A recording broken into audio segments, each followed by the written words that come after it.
Hi everyone. அடுத்த நொடி எமக்கு நிரந்தரம் கிடையாது.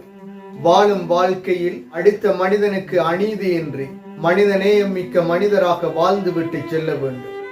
அவ்வாறானதொரு மனிதராக கிக்கிராவை பிரதேசத்தை என்ற சோகத்தில் ஆழ்த்தியவராக முனாஃப் என்பவரின் உயிரிழப்பு காணப்படுகின்றது.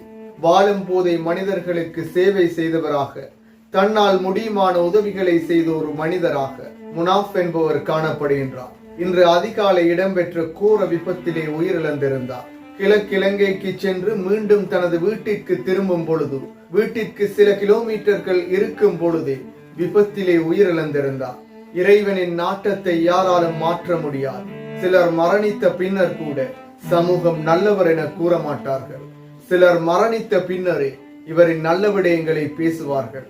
ஆனால் இவர் வாழும் போதும் சரி, உயிரிழந்ததன் பின்னரும் சரி, நல்ல மனிதராக, சமூகத்திற்குரிய மனிதராக, சமூகத்தால் போற்றப்பட்ட மனிதராக, சமூகத்திற்காய் வாழ்ந்த ஒரு மனிதராக இன்று இறையடி எய்தியுள்ளார். இது தொடர்பாக பார்ப்பதற்கு முன்னர் தனியொரு யூடியூப் சேனலை சப்ஸ்கிரைப் செய்யாதவர்கள் சப்ஸ்கிரைப் செய்து உங்கள் ஆதரவை வழங்குங்கள்.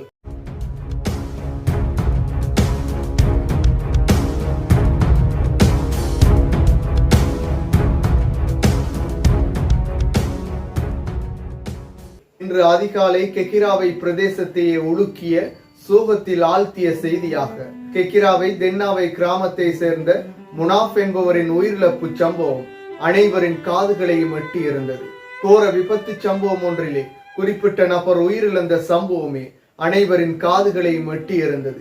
ஹஜ் பெருநாளை கொண்டாடியதன் பின்னர் கிழக்கிழங்கைக்கு குடும்பத்துடன் சென்று மீண்டும் வீட்டிற்கு வரும் வழியில், அதிலும் வீடு செல்வதற்கு ஓரிரு கிலோமீட்டர்கள் மாத்திரமே எஞ்சி இருந்த நிலையில் இந்த விபத்து சம்பவம் ஏற்படுகின்றது.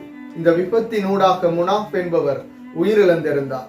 வேனிலே பயணித்த அவருடைய குடும்பத்தை சேர்ந்த பலரும் காயமடைந்த நிலையில் வைத்தியசாலையிலும் அனுமதிக்கப்பட்டிருந்தனர். எனவே அடுத்த நிமிடம் நிரந்தரம் அல்ல என்பதற்கு இது மிக பெரும் எடுத்துக்காட்டாக அனைவருக்கும் அமைகின்றது. நாம் ஒவ்வொருவரும் உலகிலே வாழும் பொழுது அடுத்தவர்களுக்கு எந்த விதமான தீங்குகளும் இன்றி அடுத்தவர்களுக்கு உதவி செய்யக்கூடிய மனிதர்களாக வாழ வேண்டும். அவ்வாறானதொரு மனிதராகவே முனாஃப் என்பவர் இந்த உலகிலே வாழ்ந்து விட்டு சென்றுள்ளார். வெறும் 47 வயதுகளிலே மக்களுக்கு சேவை செய்தவராக, தன்னால் முடியுமான உதவிகளை செய்தவராக, சமய பற்றுள்ள ஒரு மனிதராக இந்த உலகிலே வாழ்ந்து விட்டு சென்றுள்ளார். பலரிடம் பணம் இருக்கலாம், அந்த பணத்தினை ஏழைக்கு வழங்குவதற்கு மனம் இருக்க வேண்டும். பணமும் மனமும் இருந்த ஒரு மனிதராக முனாஃப் என்பவர் காணப்பட்டார். அவருடன் இருப்பவர்களுக்கு, ஏழைகளுக்கு, அவருடைய கிராமத்தை சேர்ந்தவர்களுக்கு, அவருடைய உறவினர்களுக்கு என்ன, தன்னால் முடியுமான அனைத்து உதவிகளையும் செய்யக்கூடிய ஒரு மனிதராக முனாஃப் என்பவர் வாழ்ந்து விட்டு சென்றுள்ளார். ஒரு மனிதன் உலகிலே சம்பாதித்து விட்டு செல்லும் சொத்தாக மனிதர்களை தமக்காக சேர்த்திருக்க வேண்டும். தனக்காக இறைவனிடம் பிரார்த்திக்க கூடியவர்களை உருவாக்கி இருக்க வேண்டும். அவ்வாறானதொரு மனிதராகவே இவர் வாழ்ந்து விட்டு சென்றுள்ளார். இவருடைய இந்த திடீர் மரணம் கேட்டு கவலை கொள்ளாத உள்ளங்கள் கிடையாது.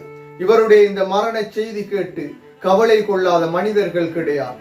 இந்த பிரதேசத்தில் அதிகளவானவர்கள் ஜனாசாவிலும் கலந்து கொண்டிருந்தனர். எனவே இவருடைய வாழ்க்கையை மனிதனாக வாழ்ந்துவிட்டு மனித நேயத்துடன் வாழ்ந்துவிட்டு சென்றதையே இது காட்டுகின்றது. ஒவ்வொரு மனிதர்களுக்கும் இவருடைய வாழ்க்கையும் இவருடைய உயிரிழப்பும் மிக பெரும் எடுத்துக்காட்டாகவே அமைகின்றது. நாங்கள் வாழும் வாழ்க்கை அடுத்தவர்களுக்கு பிரயோசனமாக அமைய வேண்டும். நாங்கள் இறக்கும் பொழுது இந்த உலகில் பலர் கண்ணீர் வடிப்பார்களாக இருந்தார். அவர் ஒரு மனிதராக மனிதராக வாழ்ந்து விட்டு சென்றுள்ளார்.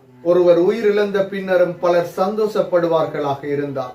அந்த வாழ்க்கைக்கு அர்த்தமின்றி காணப்படும். என்றாலும் இவருடைய உயிரிழப்பு அனைவர் மனங்களிலும் மிக பெரும் மீட்க முடியாத கவலையை இட்டு செல்கின்றது.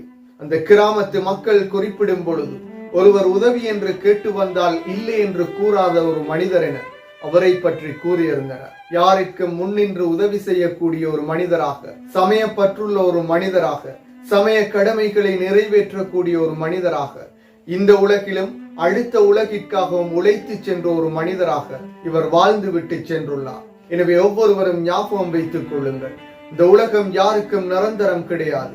அடுத்த நிமிடம், அடுத்த நொடி எமக்கு மரணம் ஏற்படலாம். இந்த உலகை விட்டு நாமும் பிரிந்து செல்லலாம். ஒருவர் உயிரிழக்கின்றார் என்றால் எம்மை விட முந்தி விட்டார் என்பதே அர்த்தம். இந்த உலகம் யாருக்கும் நிரந்தரம் கிடையாது. இந்த வாழும் வாழ்க்கையில் அடுத்த உலகிற்காக உழைத்து விட்டு செல்ல வேண்டும். எனவே உயிரிழந்த முனாஃப் என்பவருக்காக இறைவனிடம் பிரார்த்தியுங்கள். அவருடைய குடும்பத்திற்கும் இறைவன் ஆறுதலை வழங்குவானாக. மீண்டும் ஒரு வீடியோ பதிவில் சந்திக்கும் வரை தனியொருமை யூடியூப் சேனலை சப்ஸ்கிரைப் செய்யாதவர்கள் சப்ஸ்கிரைப் செய்து உங்கள் ஆதரவை வழங்குங்கள்.